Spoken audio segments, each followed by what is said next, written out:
Avec RMC, vous ne ratez rien de l'actualité. 6h44 sur RMC, votre invité Jean-Jacques Bourdin, Grégoire Leclerc, président de la Fédération des auto-entrepreneurs. Vous allez m'accompagner, mon cher Mathieu. Avec grand plaisir. Bonjour Grégoire Leclerc. Bonjour Jean-Jacques. On les appelle des slasheurs. Des slasheurs, ce sont, Mathieu, des Français, en l'occurrence, qui ont choisi d'avoir deux activités. C'est souvent un choix, parfois c'est par nécessité. Architecte / jardinier. Oui, menuisier, photographe, cuisinier, mannequin ou infirmière et prof de yoga. Grégoire Leclerc, ça se développe. Alors ça se développe, c'est une tendance qui effectivement est entretenue par le régime de l'auto-entrepreneur, puisque c'est depuis 2009 le seul dispositif qui permet de cumuler, comme vous dites, deux activités, deux boulots. C'est surtout des gens... 2 ou 3 même. Ou parfois. 3 d'ailleurs, même en tant qu'auto-entrepreneur. On va en avoir déjà 3 ou 4 rien qu'en tant qu'auto-entrepreneur. Et puis on peut être salarié à côté. Ou fonctionnaire d'ailleurs. Ou retraité. Alors évidemment, ça peut surprendre. Et souvent ça surprend un peu les employeurs. Ils disent mais je comprends pas, vous êtes chez moi 35 heures et puis le soir, le week-end, vous faites autre chose, vous êtes photographe de mariage. Bon. Mais ce qu'il faut comprendre, c'est que les gens qui font ça sont soit... tenus par des contraintes alimentaires. Il faut quand même mettre du beurre dans les épinards, comme on dit. Donc il y a une vraie raison financière à ça. La deuxième, c'est que la génération des moins de 30 ans n'a pas connu le monde professionnel sans la crise. Ces gens-là sont arrivés autour de 2007-2008. Depuis toujours, le chômage monte. Le chômage, la difficulté d'être recruté, des emplois précaires ou partiels, en tout cas certainement pas à temps plein. Et donc aujourd'hui, le pragmatisme veut qu'ils se disent je cumule. Je cumule avec mon activité ou une passion. Je cumule avec ce que je sais faire depuis toujours. Je cumule avec ce que les amis me demandent de faire. Je suis un super photographe de mariage, je vais en profiter. Voilà. Donc, mais est-ce que c'est une nouvelle version du bénévolat, mais lucrative?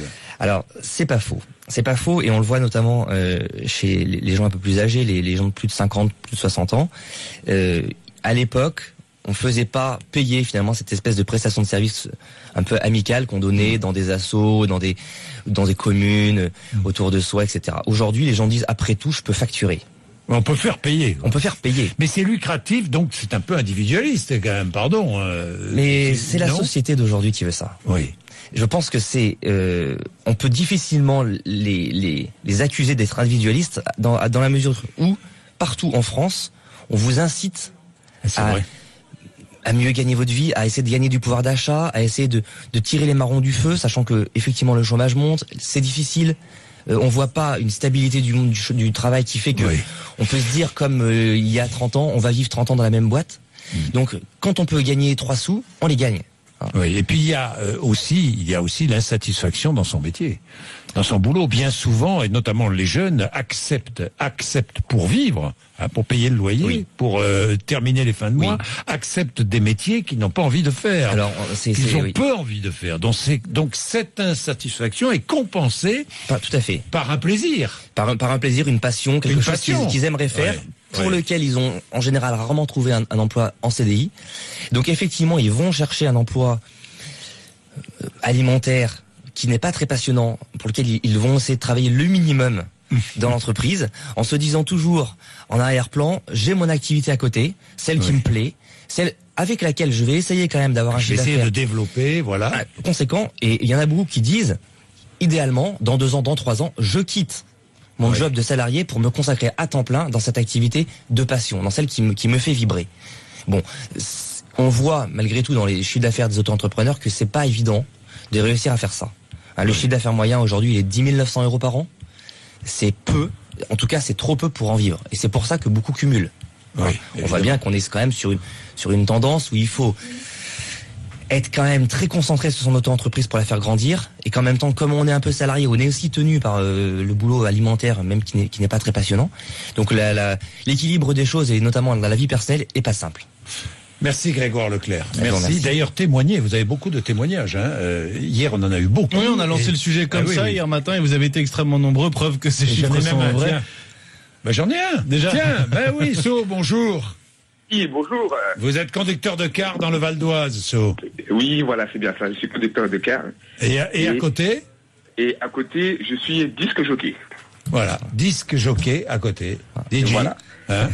J'imagine que sa passion, c'est pas d'être conducteur de car. Pourquoi? Pourquoi? Pour vivre votre passion? Alors, ce côté-là, ma passion, c'est vrai que c'est Quand ça s'appelle, c'est le monde du métier, qu'on dit dans la nuit DJ, disque jockey, ça fait depuis bientôt, 17 ans. Oui. Et je suis conducteur de car, ça fait depuis 5 ans. Voilà. Et c'est vrai que c'est pas facile parce que je dors 2 voire 3 heures la nuit, c'est pas beaucoup. Oui. Mais ne vous endormez pas au volant de votre car, hein, Non, bien sûr que non. Mais après, c'est pas pour dénigrer vraiment les autres radios. Mais quand je monte dans le car, la première chose que je fais, c'est que j'allume RMC. Et quand j'allume RMC, ça me réveille. Voilà. Bon, ça c'est génial. En tout cas, merci So. Merci. Non, on n'a pas choisi. Hein. Non, bon. Merci So, c'est très sympa. Allez, bonne journée So. Merci. Voilà. Merci. L'exemple de métier, DJ et conducteur de car. Voilà. Bien, Mathieu. Et vos témoignages ce matin, comment vous vous organisez entre les deux métiers, mais aussi avec la vie de famille, la vie sociale. Moi, j'ai envie de savoir, ça doit faire de sacrées journées quand même. 3216 rmc.fr.